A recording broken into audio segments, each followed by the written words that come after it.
The Raven by Edgar Allan Poe.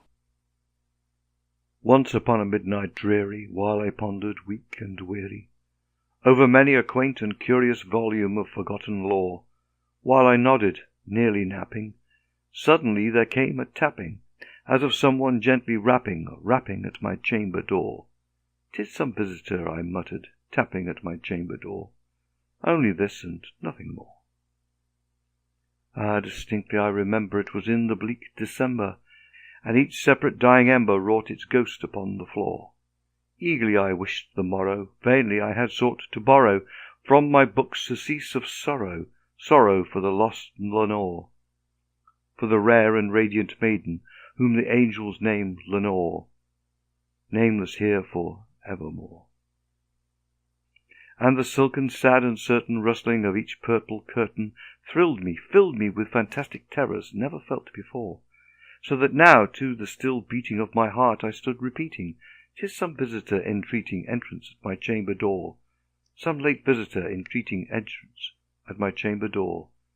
This it is, and nothing more." Presently my soul grew stronger, hesitating then no longer. "Sir," said I, "or Madam, truly your forgiveness I implore. But the fact is I was napping, and so gently you came a-rapping, and so faintly you came tapping at my chamber door, that I scarce was sure I heard you. Here I opened wide the door. Darkness there, and nothing more." Deep into that darkness peering, long I stood there wondering, fearing, doubting, dreaming dreams no mortal ever dared to dream before. But the silence was unbroken, and the darkness gave no token, and the only word there spoken was the whispered word, "Lenore." This I whispered, and an echo murmured back the word, "Lenore." Merely this, and nothing more. Back into the chamber turning, all my soul within me burning, soon again I heard a tapping, somewhat louder than before. "Surely," said I, "surely that is something at my window lattice. Let me see then what thereat is, and this mystery explore. Let my heart be still a moment, and this mystery explore. 'Tis the wind, and nothing more." Open here I flung the shutter, when, with many a flirt and flutter, in there stepped a stately raven of the saintly days of yore. Not the least obeisance made he, not a minute stopped or stayed he, but with mine of lord or lady perched above my chamber door, perched upon a bust of Pallas just above my chamber door, perched and sat, and nothing more.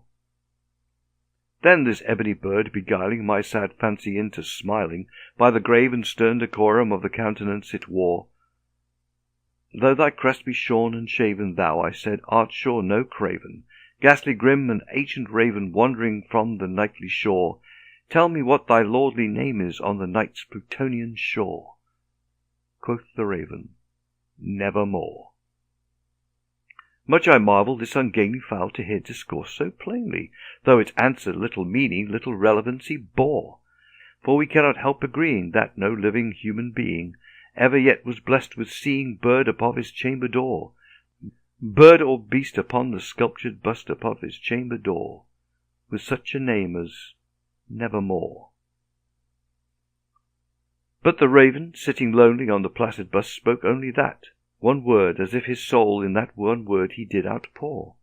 Nothing further then he uttered, not a feather then he fluttered, till I scarcely more than muttered, "Other friends have flown before. On the morrow he will leave me, as my hopes have flown before." Then the bird said, "Nevermore."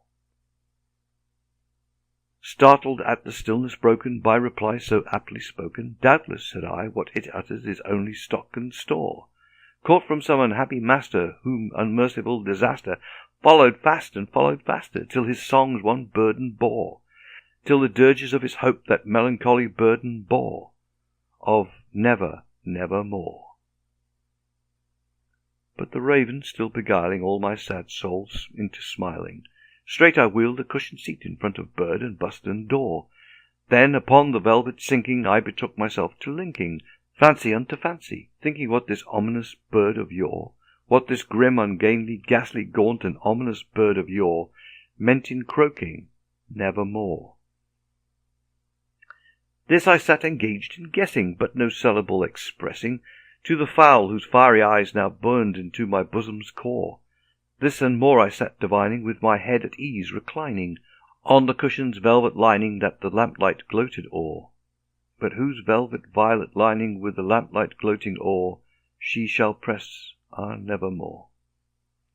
Then methought the air grew denser, perfumed from an unseen censer, swung by seraphim whose footfalls tinkled on the tufted floor. Wretch, I cried, thy God hath lent thee, by these angels he hath sent thee, respite and nepenthe from thy memories of Lenore. Quaff, oh quaff this kind nepenthe, and forget this lost Lenore. Quoth the raven, Nevermore. Prophet, said I, thing of evil, prophet still, if bird or devil, whether tempter sent or whether tempest tossed thee here ashore, desolate yet all undaunted, on this desert land enchanted, on this home by horror haunted, tell me truly, I implore, is there balm in Gilead? Tell me, I implore. Quoth the raven, Nevermore. Prophet, said I, thing of evil, prophet still, if bird or devil, by that heaven that binds above us, by that God we both adore, tell this soul with sorrow laden, if within the distant Aden it shall clasp a sainted maiden whom the angels named Lenore. Clasp a rare and radiant maiden whom the angels name Lenore. Quoth the raven, Nevermore. Be that word our sign of parting, bird or fiend, I shrieked upstarting, get thee back into the tempest and the night's Plutonian shore. Leave no black plume as a token of that lie thy soul has spoken. Leave my loneliness unbroken, quit the bust above my door. Take thy beak from out my heart, and take thy form from off my door. Quoth the raven, Nevermore. And the raven, never flitting, still is sitting, on the pallid bust of Pallas just above my chamber door. And his eyes have all the seeming of a demon's that is dreaming, and the lamplight o'er him streaming throws his shadow on the floor, and my soul from that shadow that lies floating on the floor shall be lifted nevermore. End of The Raven.